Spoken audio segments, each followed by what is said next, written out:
Second چیز آتی ہے دوستی. اب آج کل تو سچویشن یہ ہو گئی ہے کہ پہلے ایک دوست تلاش کرنا مشکل تھا. آج فیس بک پر، واٹس ایپ پر، ٹویٹر پر، انسٹاگرام پر ایک ہی ٹائم کے اندر آپ سینکڑوں ہزاروں اپنے دوست بنا لیں گے. اب آج دوست بنانے کا معیار کیا ہے؟ آج اگر کسی سے فرینڈشپ کی جاتی ہے تو کیا چیز دیکھ کر کی جاتی ہے؟ ہم یہ دیکھ کر فرینڈشپ کرتے ہیں کہ اس کے پاس مال کتنا ہے. ہم یہ دیکھ کر فرینڈشپ کرتے ہیں کہ اس کے ریسورسز کتنے ہیں. ہم یہ دیکھ کر فرینڈشپ کرتے ہیں کہ اس کی پہچان کہاں تک ہے. ہم یہ دیکھ کر کے فرینڈشپ کرتے ہیں کہ اس کی پرسنالٹی کیسی ہے. ہم یہ دیکھ کر فرینڈشپ کرتے ہیں کہ یہ کہاں کہاں ہمیں گھمانے کے لیے لے کر کے جائے گا اور تفریح کرائے گا. میں آپ کو قرآن کی روشنی میں فرینڈشپ کا ایک فارمولا دے دیتا ہوں، اسے زندگی بھر یاد رکھیے گا، کبھی مت بھولیے گا اسے. آپ نے اگر اسے یاد رکھا تو فرینڈ کو جسٹیفائی کرنے کے اندر آپ کو ڈیفیکلٹیز نہیں ہوں گی، بلکہ بہت ایزیلی آپ اپنے دوست کا سلیکشن بھی کر سکیں گے اور دوستی بھی کر سکیں گے. قرآن مقدس میں رب قدیر جل جلالہ نے فرمایا والمؤمنون والمؤمنات بعضهم اولیاء بعض یأمرون بالمعروف وینہون عن المنکر. مومنین ایک دوسرے کے دوست ہیں، اچھی باتوں کا حکم دیتے ہیں اور بری باتوں سے روکتے ہیں. قرآن مقدس نے دوست کے حوالے سے فرمایا کہ تمہارا سچا اور اچھا دوست کون ہے؟ تمہارا اچھا دوست وہ ہے جو تمہیں اچھی باتوں کا حکم دے اور تمہیں بری باتوں سے روکے. یہ نہیں کہ بری باتیں تمہارے ساتھ شیئر کرے،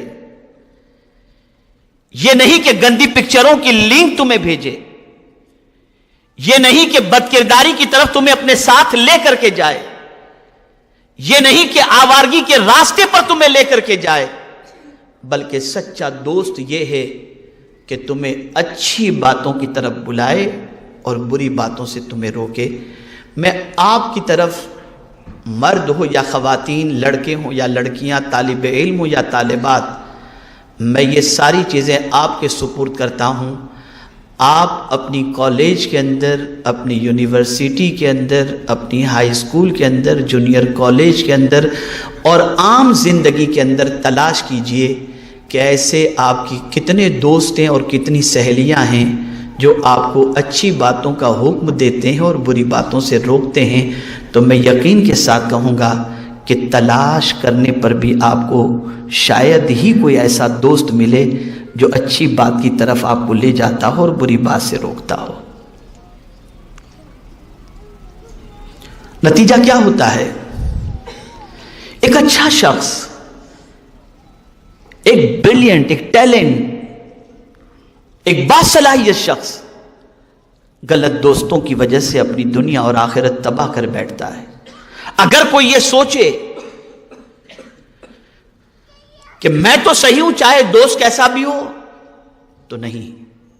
دوست کی عادتیں رنگ لاتی ہیں اور دوست کی عادتوں کا اثر انسانی زندگی پر ہوتا ہے.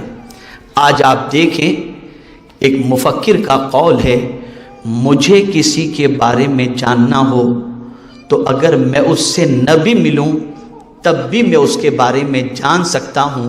بس مجھے ایک بات بتا دی جائے اور وہ یہ ہے کہ اس شخص کی دوستی کن لوگوں کے ساتھ ہے، میں اس کے دوستوں سے اس شخص کا اندازہ لگا لوں گا. انسان اپنے دوست سے پہچانا جاتا ہے. آج دوستی کا معیار کیا ہو گیا؟ آج آپ دیکھیں دنیا کے مختلف ممالک کے اندر اور دنیا کی ترقی یافتہ قوموں کے اندر اور دنیا کے ترقی یافتہ اور کامیاب انسانوں کی زندگی کے اندر اگر آپ دیکھیں گے تو ان کی دوستی ایسے لوگوں کے ساتھ آپ کو نظر آئے گی جو ان کے دوست اچھی چیزوں کے اندر ان کی رہنمائی کرتے تھے اور ہر بری باتوں سے انہیں روکا کرتے تھے. دوستوں کے درمیان تعلیمی کمپٹیشن ہوتا ہے. دوستوں کی سچویشن یہ ہوتی ہے کہ اچھا دوست جو ہوتا ہے وہ اپنے دوست کو اچھی باتوں کا حکم دیتا ہے اور بری باتوں سے روکتا ہے. آج آپ دیکھیں مووی کے حوالے سے، آرٹسٹ کے حوالے سے، گناہ کے حوالے سے، برائیوں کے حوالے سے، بد کرداری کے حوالے سے آج دوستی کی جاتی ہے. نتیجتاً آج کا مسلم نوجوان خاص طور پر غلط دوستوں کی سنگت کی وجہ سے تباہ اور برباد ہوتا ہوا دکھائی دیتا ہے. میرے پیارے آقا صلی اللہ تعالی علیہ وسلم کے پیارے دیوانوں، اب غلط دوستی ہوتی کیوں ہے؟